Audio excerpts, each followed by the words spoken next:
Thank you, Marcella. It's time for my final thought. Now, if you remember, a few days ago, I posed a question.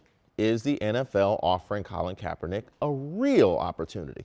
I was skeptical, as was Eric Reed, as were many of you, and I believe we all had good reason to be. From the moment he knelt in protest of the injustices found in black and brown communities, his treatment by the league and those that champion it has been highly suspect. The league stated itself that multiple teams had reached out to express interest in Colin, yet his reps have received no calls. So why are teams contacting the league and not Kaepernick himself?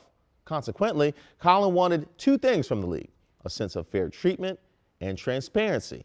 As the hour of the event closed in, it appeared he wasn't going to get either.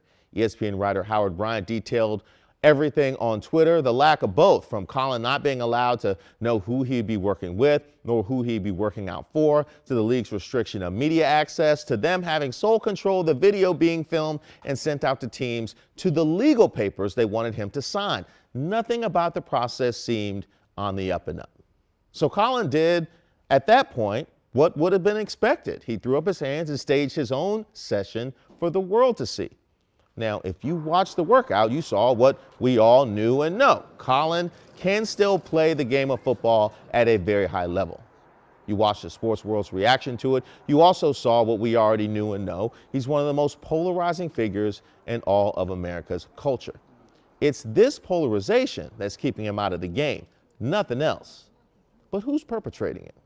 Colin, the man who stood up for civil rights of an oppressed community by kneeling, or the league and its sycophants who seemingly conspired to keep him off the field?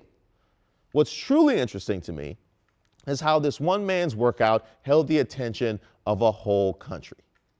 That's power. And that, to me, is what this weekend was truly about. Power. Who holds it, who wants it, and who can't live without it. There are those out there, some of whom I highly respect, who think Colin wasted a valuable opportunity this weekend to get back into the league. To them, I say, I have some videos from his workout I'd love for you to see, unless that's not really what this weekend was all about.